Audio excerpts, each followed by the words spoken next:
자, 우리 같이 일어나서 하느냐 주의 어린이 찬양할게요.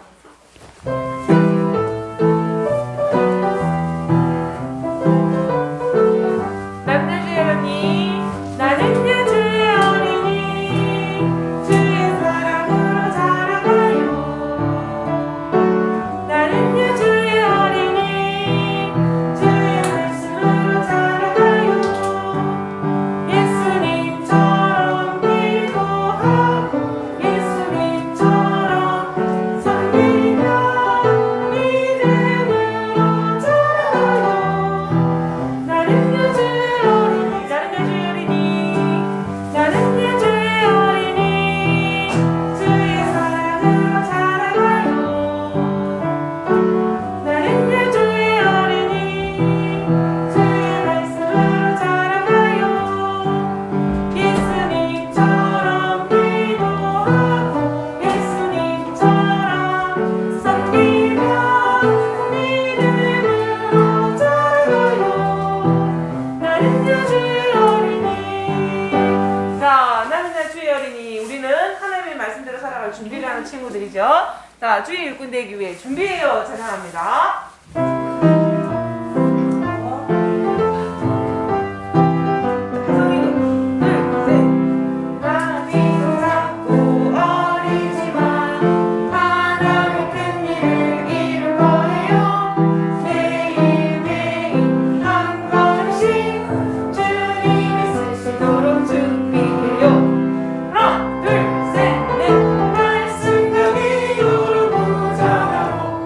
내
있으니 일이 되는 친구들 되길 원합니다. 앉아서 같이 전화할게요. 나를 지으신 하나님께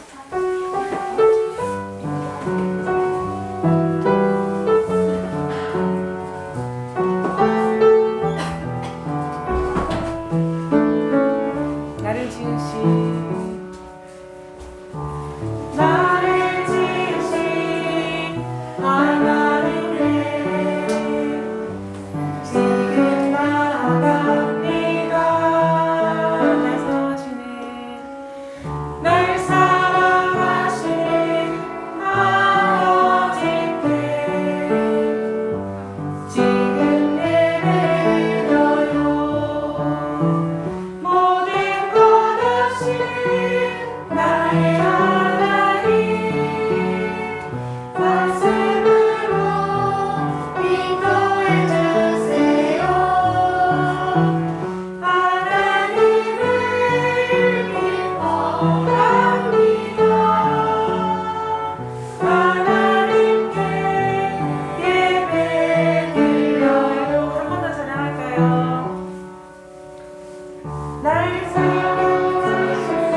아버지를 내가 믿사오며 그의 아들 우리 주 예수 그리스도를 믿사오니 이는 성령을 인하사 중동녀 마리아에게 나시고 오늘 그라들에게 고난을 받으사 십자가에 못 박혀 죽으시고 사흘 뒤 사흘 만에 죽은 자 가운데서 다시 살았으며 하늘에 오르사 전쟁하시는 하나님 하나님이시사 저희로서 죽은 자를 심판하러 오시며 성령을 믿사오며 거룩한 공예와 말씀을 교통하는 것과 죄를 사하여 주시는 것과 사는 것과 영원히 사는 것을 믿사옵나이다.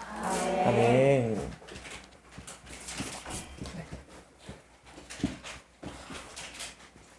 네, 오늘은 천국 스토리 테마를 주제로 한 말씀 마지막 네 번째 마지막 시간입니다. 오늘 제목 한번 같이 읽어볼까요? 시작. 슬기로운 처녀가 되어요. 자, 제목이 슬기로운 처녀가 되어요잖아요. 처녀라는 것은 여자를 말하는데 우리 지금 이제 남자 친구들이 계시는데 남자 우리 여러분들이 처녀가 된다는 건 아니죠? 예수님께서 비유로 말씀하신 말씀입니다. 재현아, 휴대폰 잠깐 옆에 놔두세요. 네, 오늘 처녀가 등장하는데 처녀가 몇 사람이 등장하냐면 몇 사람이 등장? 그죠? 10명? 10명. 맞아요. 10명. 자, 그래서 오늘 10명의 처녀가 어떻게 행동을 했는지 또 그것을 통해서 우리는 무엇을 배우고 깨달아야 되는지를 한번 살펴보도록 하겠습니다. 말씀을 영상으로 준비했는데요. 같이 한번 보도록 하겠습니다. 마태복음 25장 1절에서 13절 말씀 함께 보겠습니다.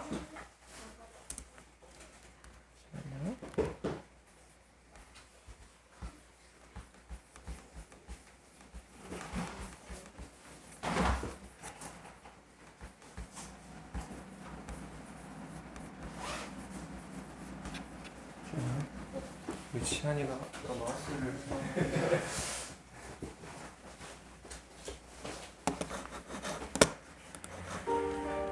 그때 천국은 마치 등을 들고 신랑을 맞으러 나간 10 처녀와 같다 하리니 그 중에 5은 미련하고 5은 슬기 있는 자라. 미련한 자들은 등을 가지되 기름을 가지지 아니하고 슬기 있는 자들은 그릇에 기름을 담아 등과 함께 가져간다. 신랑이 더디움으로 다 졸며 찰세. 밤중에 소리가 나되 보라 신랑이로다 맞으러 나오라 하네. 이에 그 처녀들이 다 일어나 등을 준비할세. 미련한 자들이 슬기 있는 자들에게 이르되 우리 등불이 꺼져가니 너희 기름을 좀 나눠달라 하거늘 슬기 있는 자들이 대답하여 이르되 우리와 너희가 쓰기에 다 부족할까 하노니 차라리 파는 자들에게 가서 너희 쓸 것을 사라. 그들이 사러 간 사이에 신랑이 오므로 준비하였던 자들은 함께 혼인잔치에 들어가고 문은 닫힌지라. 그 후에 남은 처녀들이 와서 이르되 주여 주여 우리에게 열어주소서. 대답하여 이르되 진실로 너희에게 이르노니 내가 너희를 알지 못하노라 하였느니라. 그런즉 깨어있으라. 너희는 그날과 그때를 알지 못하느니라. 네, 여기까지 보겠습니다. 네, 말씀이 길기 때문에 이 중에 4절만 우리가 같이 목소리로 한번 같이 읽어봤으면 좋겠는데요. 1절부터 4절까지 다시 한번 읽습니다. 시작. 그때 천국은 마치 등을 들고 신랑을 맞으러 나간 10 처녀와 같다 하리니 그 중에 5은 미련하고 5은 슬기 있는 자라. 미련한 자들은 시작. 미련한 자들은 등을 가지되 기름을 가지지 아니하고 슬기 있는 자들은 그릇에 기름을 담아 등과 함께 가져갔더니. 네, 여기까지 보겠습니다. 자, 여러분이 방금 읽었던 말씀을 잘 기억을 하고 있는지 제가 한번 테스트를 해보도록 하겠습니다. 재현이, 자, 방금 등장했던 처녀 몇 명의 처녀 등장했어요? 자신 있게 몇 명? 2명? 잘 모르겠어요. 10명 있어요. 자, 근데 이 10명의 처녀가 다 같은 10명이 아니라 이들을 5명과 5명으로 쪼갰습니다. 자, 현준아, 5명과 5명을 쪼갰는데 5 처녀는 어떤 처녀라고 소개했어요? 말씀에서 혹시 기억나요? 기억 안 나고. 그럼 옆에 있는 태훈이, 5 처녀는 어떤 5 처녀였을까? 잘 기억이 안 나요? 자, 혹시 기억이 난다. 예나 얘기해볼까요? 5명은 미련하고 5 맞아요. 맞습니다. 네. 5은 미련한 5 처녀라고 소개가 되어 있고, 그리고 5은 슬기로운 5 처녀라고 소개가 되어 있습니다. 자, 근데 이들이 공통적으로 누구를 맞으러 가요? 신랑을 맞으러 나간다고 합니다. 신랑을 맞으러 나가는데, 자, 여기서 공통적으로 무엇을 가져가냐면 등을 가져가요. 등. 자, 근데 슬기로운 5 처녀는 등과 함께 이것을 챙겨가고요. 미련한 5 처녀는 등과 함께 이것을 챙겨가지 않습니다. 무엇을 챙겨갔을까요? 기름. 네, 기름을 누가 챙겨갔어요? 슬기로운 5 처녀, 미련한 5 처녀. 슬기로운 5 처녀가 등과 함께 기름을 챙겨갔어요. 자, 이렇게 해서 우리가 방금 읽던 말씀이었는데, 결국에는 여러분, 신랑을 누가 맞이했을까요? 기름을 챙겼던 사람이 맞이했을까요? 아니면 기름을 챙기지 못한, 아니면 모두가 다 신랑을 맞이했을까? 재현아, 기름을 챙긴 사람이 신랑을 맞이했을까요? 아니면 기름을 챙기지 않은 사람? 그러면 기름을 챙긴 사람? 맞아요. 기름을 챙겼던 사람이 신랑을 맞이합니다. 그 이유가 뭐죠? 그 이유, 결정적인 이유가 있어요. 기름을 챙겼던 사람이 신랑을 맞을 수밖에 없었던 이유. 신랑이 어떻게 온다? 신랑이 더디 온다는 거예요. 신랑을 맞으러 나갔는데, 올 때가 됐는데 안 와. 그래가지고 이제 등이 기름으로 인해서 그 당시 사회에서는 기름을 가지고 등에 불을 피웠던 사회거든요.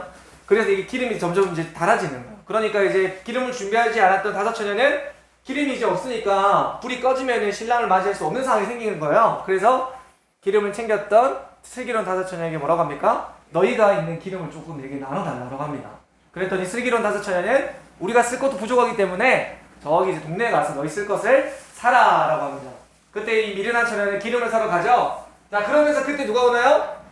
신랑이 들어오면서 이 신부 슬기로운 5 처녀, 다르게 말하면은 기름을 준비했던 5 처녀는 혼인잔치에 들어갑니다. 그 뒤에 누가 와요?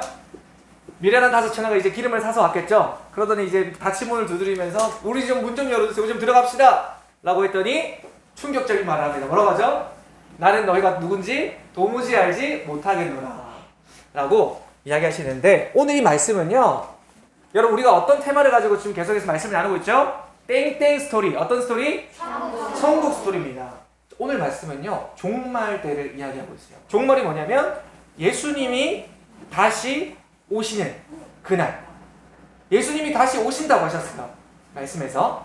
근데 예수님이 다시 오시긴 오시는데 그날이 어떤 날이냐? 심판의 날이에요. 그날은 종말의 날이에요. 세상의 끝날입니다. 자, 그때 다섯 처녀와 같은 사람, 또 다섯 처녀와 같은 사람. 이렇게 두 부류로 나뉜다는 거예요. 슬기로운 다섯 처녀와 미련한 다섯 처녀가 나뉘는데 누구는 들어가고 누구는 못 들어간다. 어떻게 보면 굉장히 무섭고 두려운 말씀이라는 거죠. 예수님이 오시는데 예수님이 어떻게 오신다고요? 엄마 하면서 오시나요? 더디 오신다는 거예요. 더디. 우리는 그날과 그때를 알 수 있다 없다? 알지 못한다는 거예요. 누가? 예수님이 오시는 거를 우리가 알지 못한다는 거예요. 그러면 한 번 더 자세하게 한번 살펴보도록 하겠습니다. 오늘 등장인물 미련한 다섯 처녀와 또 반대로 네, 슬기로운 다섯 처녀. 이들이 총 몇 명? 열 처녀. 그래서 이 전체적인 말씀의 제목이요, 열 처녀 비유라고 나와 있습니다. 예수님께서 천국이 어떤 곳이냐, 천국은 어떻게 우리에게 오느냐라고 했을 때 이 비유를 가지고 말씀을 하고 있는 겁니다. 이들에게 공통점이 있었고 또 차이점이 있었죠. 결정적인 차이점 어떤 거? 무엇을? 기름을 준비했고. 누가? 슬기로운 다섯 처녀는 기름을 준비했고, 또 기름을 준비하지 않은 처녀는 누구요? 미련한 다섯 처녀는 기름을 준비하지 않았습니다. 이 당시 사회를 보면요, 간사님 왜 등을 가지고 갈까요? 여러분, 등이 왜 필요할까요? 어두우니까. 맞아요. 이 당시 유대인들의 결혼 풍습을 보면요, 어두운 밤에 했습니다. 근데 어두운 밤에 등이 없이 나가면 어떻게 될까요? 오늘날 같이 길을 다니면 전봇대들이 있고 막 전등들이 들어오잖아요. 근데 그 당시는 그런 전기시설이 없었기 때문에 기름에 있는 이 등, 요걸 가지고 챙겨갔어요. 그러니까 어두우니까 신랑이 누군지, 또 신랑을 맞으러 나간 이 신부 측의 들러리라고 하거든요. 이 열 처녀가 당시 들러리라고 하면 신랑이 일행이 올 때 신부 측의 들러리들이 나가서 신부가 여기 있으니까 이쪽으로 따라오세요 하고 이제 등을 가지고 이렇게 안내해주는 약간 인도자의 역할을 했습니다. 그렇기 때문에 이 등은 필수적이었어요. 필수적이었다는 거죠. 그래서 어두운 밤에 진행을 했다는 거예요. 간사님 왜 아침에 하지 왜 저녁에 해요? 아침에 했으면 다 같이 들어가서 손잡고 이제 들어갈 수 있었을 텐데. 근데 예수님께서 비유로 이것을 말씀을 하셨다는 겁니다. 하나님은요, 말씀에서 계속 말씀하시는 것이 예수님이 어떻게 오시냐? 도둑같이 오신다는 거예요. 여러분, 도둑의 특성. 도둑은 환한 대낮에 활동을 해요? 아니면 어두컴컴한 밤에 활동을 해요? 밤에 활동을 하는 이유, 그 결정적인 이유가 뭐예요? 그렇죠. 들키지 않기 위해서, 몰래 하기 위해서. 은밀하게 내가 하는 짓을 모르게 하려고. 그러니까 도둑도 이 일이 좋은 걸 알아요? 나쁘다는 걸 알아요? 좋다는 걸 알아요? 도둑질이 나쁘다는 걸 알기 때문에 은밀한 밤 중에, 어두컴컴한 중에 몰래 하는 거예요. 그러니까 그걸 도둑질이라고 하죠. 반면에 강도는 어때요? 강도는 실제로 그것을 넘어서서 그냥 대낮이라도 사람을 때리고 폭행하고 빼앗는 그런 것을 강도라고 하는데, 예수님께서는 오늘 말씀에서 도둑같이 오신다 하셨습니다. 도둑은 시간을 정해서 오지 않아요. 그죠? 예수님도 마찬가지로 우리에게 오실 시각과 그때를 가르쳐주지 않으신다는 거예요. 그럼 오늘 말씀에 결정적으로 우리에게 하시고자 하는 메시지가 뭐냐? 그건 무엇일까요? 한번 말씀을 계속 이어가면서 살펴보도록 하겠습니다. 여러분, 이들에게 찾아왔던 문제, 모두가 함께 신랑을 맞으러 갔어요. 근데 어떤 문제가 있었다고요? 신랑이 늦게 오는 거예요. 신랑이 더디 오는 거예요. 그것이 문제였습니다. 그래서 그런 문제가 일어나서 오늘같이 이런 상황이 5명은 들어가고 5명은 못 들어가게 되는 상황이 생기는 거예요. 마태복음 6장에서도요, 왜 이 밤중에 5은 준비를 했고 준비를 못한 처녀는 들어가지 못했을까? 하나님의 속성을 통해서, 특성을 통해서 이걸 엿볼 수 있는데요. 마태복음 6장에 예수님께서 구제를 가르치시고 그리고 기도를 가르치시면서 금식을 가르치시면서 이런 표현이 계속 나와요. 은밀한 중에 보시는 하나님께서, 은밀한 중에 계시는 하나님께서. 하나님이 어떤 하나님이시라고요? 하나님은 은밀한 중에 계시다는 거예요. 이 말이 무슨 말이냐? 여러분이 죄짓기 좋을 때가 언제일까요? 재현아, 우리가 살아가다 보면 죄짓기 가장 좋을 때, 그때가 언제일까요? 내가 죄를 짓기 가장 좋을 때가 있어요. 언제일까요? 그것은 바로 혼자 있을 때입니다. 아무도 모른다고 느낄 때, 옆에 아무도 없고 나밖에 없을 때, 그때 우리의 신앙이 드러난다는 거예요. 어떤 신앙? 근데 그 중심에는 누가 그 모든 것을 지켜보고 계시다고요? 은밀한 중에 계시는 하나님이 우리의 행실을 지켜보고 계신다는 거예요. 하지만 우리가 신앙이 있다면 어떤 신앙? 하나님이 나와 함께 하시고 하나님이 지금 내가 있는 이곳에 내 눈앞에는 보이지 않지만 내 마음 가운데 성령으로 찾아오신 하나님께서 함께 하신다는 신앙이 있다면 내가 혼자 있음에도 불구하고 죄짓지 않는 상황으로 우리가 살아갈 수 있다는 거죠.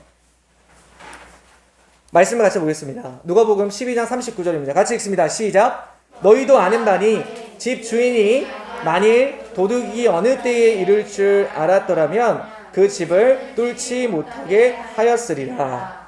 그러니까 마찬가지로 예수님이 언제 올지 모른다는 거예요. 그러니까 결국에 핵심은 뭐냐면 너희가 깨어 있으라는 거예요. 이 깨어 있으라는 의미는 뭐냐면 우리가 간사님이 항상 강조했던 표현 중에 하나가 성령 충만입니다. 성령 충만. 이 성령 충만은 어떤 것을 이야기하냐면 내가 내 안에 중심에 주인을 누구로 모시는 거? 나로 모시는 거야? 간사님 내 주인은 나죠. 어떻게 하나님이에요. 근데 내 주인을 누구라고 인정하는 거예요? 내 삶의 주인은 하나님이시다. 내 시간의 주인은 하나님이시다. 내가 생각하는, 내가 행동하는 것에 주인은 하나님이시라고 인정하면서 고백하는 삶. 그것이 계속 유지되는 것. 그것이 바로 성령 충만한 삶이라는 거예요. 근데 우리가 흔히 착각하는 것 중에 이런 게 있습니다. 제가 한때는 믿음이 너무 좋았어요. 그래서 정말 그냥 불 붙듯이 전도도 하고 또 말씀도 읽고 기도도 했습니다. 근데 지금은요. 지금은 조금 이제 좀 식었어요. 지금은 조금 제가 조금 많이 약해졌어요. 자, 그러면 여기서 여러분 한때는 내가 조금 잘했어요. 승리하는 삶을 살았어요. 근데 지금은 그렇지 못하고 있어요. 근데 하나님께서 바라시는 건 뭘까요? 하나님께서 원하시는 것. 전에 승리했던 것, 아니면 지금도 승리하고 있는 것. 어떤 것? 지금도 승리하고 살아가는 삶을 원하고 계신다는 거예요. 우리가 한때 성령 충만했던 것, 그것이 중요하지 않습니다. 지금 계속해서 하나님이 내 안에 중심에 계시고 내 안에 주인 되셔서 내가 그것을 삶으로 고백하며 사는 그런 성령 충만한 삶을 지속해 나가는 것이 깨어있는 삶이라는 거예요.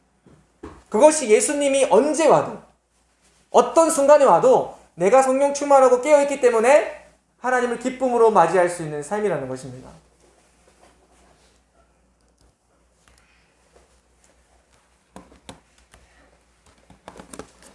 여러분 근데 정말 문제는 뭔지 아세요? 이 열처녀가요 사실 비유하는 것이 세상에 믿지 않는 사람들이 아니라는 것입니다. 지금처럼 교회에 예수님을 믿는다고 나와 있는 우리를 가리키는 비유의 말씀이라는 거예요. 굉장히 두려운 말씀이죠. 우리 중에서도 교회를 다니는 사람 중에서도 미련한 자가 있고 슬기로운 자가 있다는 것을 비유로 지금 말씀을 해주신다고 있는 것입니다. 자, 그러면 그 기름은 무엇일까요? 기름. 어떤 기름일까? 그 기름이 의미하는 것은 무엇일까요? 우리가 알고 있는 것들이 있죠? 한번 볼까요? 그림을 통해서. 어떤 거? 기도하는 것. 그리고 네, 말씀, 성경. 또 그리고 어떤 거요? 네, 찬양하는 것. 그리고 이건 뭡니까?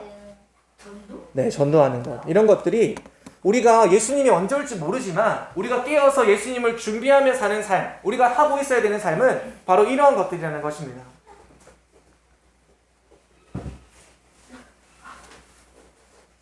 여러분 이것들이 우리가 준비하는 삶을 살아가게 된다는 것입니다. 오늘 이 말씀은 준비와도 관련이 있어요. 재현아, 학교에서 혹시 시험 본 적 있어? 있어요. 그럼 시험을 여러분 준비할 때 시험을 보기 전에 준비해야 돼요? 아니면 시험을 치면서 시험 준비를 해야 돼요? 시험을 보기 전에 시험 준비를 하는 거죠? 그렇지 않습니까? 그죠? 시험을 보기 전에 준비하는 것이 바로 시험 준비입니다.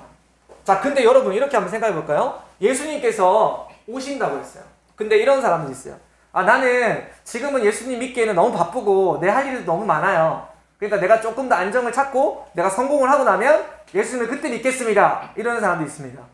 근데 여러분 이 사람이 성공할 때까지 예수님이 기다려 주실까요? 그건 아무도 모르죠. 이 사람이 지금의 그 신앙 상태에서 예수님을 맞이한다는 것이에요. 미래의 일은 나도 알 수 없어요. 그것은 내가 주인 되어 고백하는 아주 이기적인 고백이라는 것입니다. 오늘 하루 살아가는 것도 하나님이 주신 선물이라고 우리가 생각을 하면서 살아야 돼요. 당연하게 내일이 오기 때문에 내일이 오니까 저 내일 할래요. 여러분 내일이 안 올 수도 있어요. 누가 코로나로 인해서 이렇게 예배를 드리고 지금 이런 상황이 올 수 있겠다고 생각을 했겠습니까? 우리가 지극히 자연스럽게 하던 예배들도 지금 다 마스크 쓰고 있잖아요.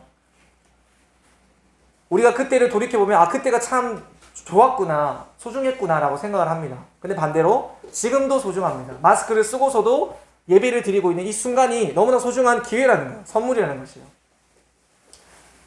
그렇기 때문에 오늘의 결론은 그것입니다. 여러분, 준비는요, 예수님을 맞을 준비는 예수님이 오시기 전까지만 가능하다는 사실이에요.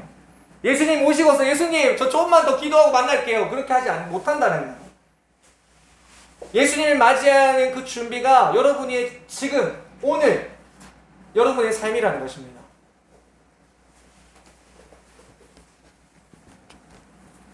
아마 이런 질문을 하면 누구나 동의하실 거예요. 여러분, 미련한 처녀가 되고 싶으세요? 아니면 슬기로운 처녀가 되고 싶으세요? 이런 이야기를 하면 대부분은 다 슬기로운, 좋은 것, 나에게 유익한 것을 선택합니다. 자, 그러면 여기서 하나 더 질문하죠. 여러분의 지금 현재의 삶은 미련한 처녀의 삶인가요? 아니면 슬기로운 처녀의 삶인가요? 이렇게 질문했을 때는 잠시 머뭇거립니다. 나는 지금 미련한 삶을 살고 있나? 아니면은 슬기로운 처녀처럼 슬기로운 삶을 살고 있나?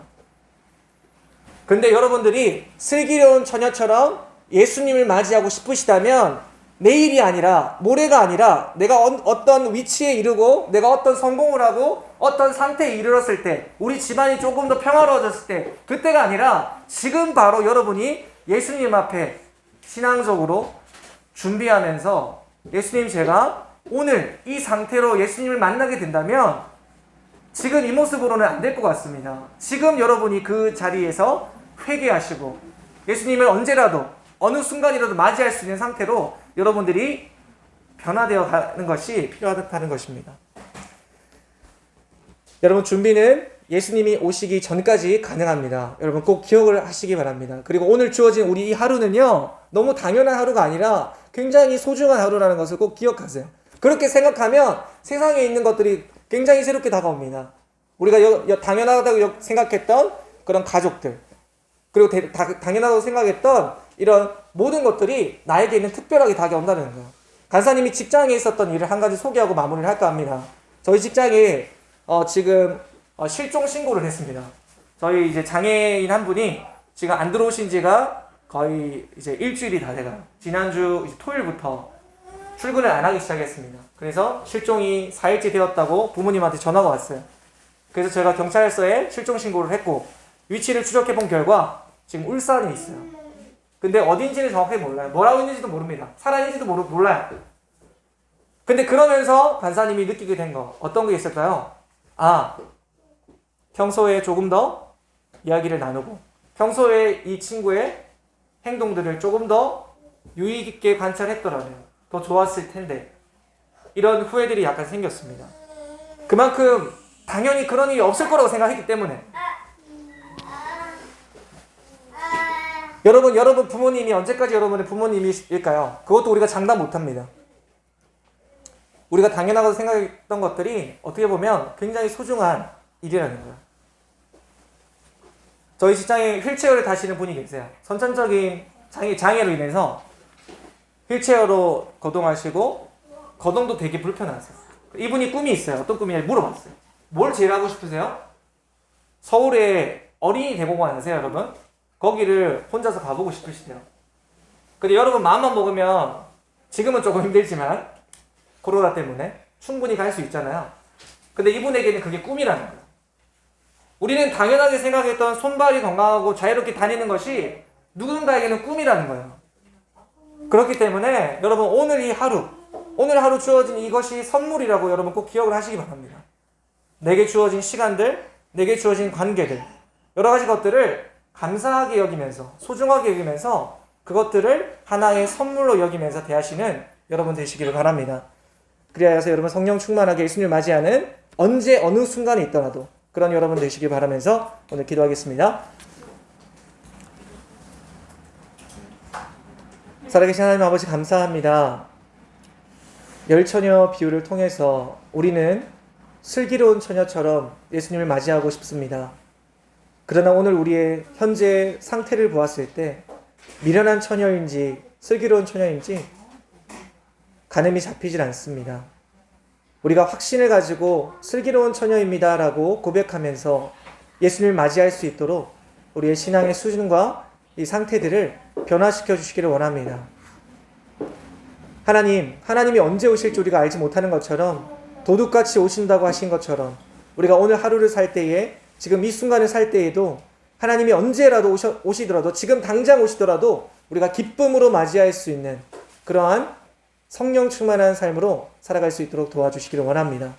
우리가 혼자 있을 때 우리의 진정한 신앙이 나옵니다. 우리가 위기의 순간에 처했을 때 우리가 힘들고 어려울 때에 우리의 신앙이 나오는 것입니다. 하나님 그리하여서 우리가 오늘 하루 살아가는 이 시간 하나님 안에서 어떻게 살아가야 될지를 고민하게 하시고 또 천국 백성으로서 우리가 살아감에 있어서 하나님과 함께하는 것이 하나님을 나의 주인으로 여기며 살아가는 것이 그것이 우리가 하나님의 자녀이고 그리스도인이고 그리고 천국 백성으로서의 삶이라는 것을 깨닫게 하여 주시옵소서. 오늘 말씀을 듣고 돌아갑니다. 우리 주변에 있는 관계들 하나님 어제의 승리가 오늘의 승리가 아닌 것처럼 하나님 우리가 교회에서 승리한 것이 또 가정에서의 승리가 아닙니다. 각각의 곳에서 매 순간 예수님께 나의 마음을 내어드리고 예수님이 나의 주인 되어달라고 그렇게 고백하면서 어떤 곳에 있든지 어떤 상황에 있든지 주님과 함께 승리하는 삶을 살아갈 수 있도록 그래서 슬기로운 처녀처럼 예수님을 맞이할 수 있도록 주님 그렇게 인도해 주시고 도와주시옵소서. 감사드립니다. 모든 기도 예수님의 이름으로 기도합니다. 아멘. 선생님, 마스크 좀 올려주세요. 네, 알겠습니다. 네, 헌금하는 시간 갖겠습니다.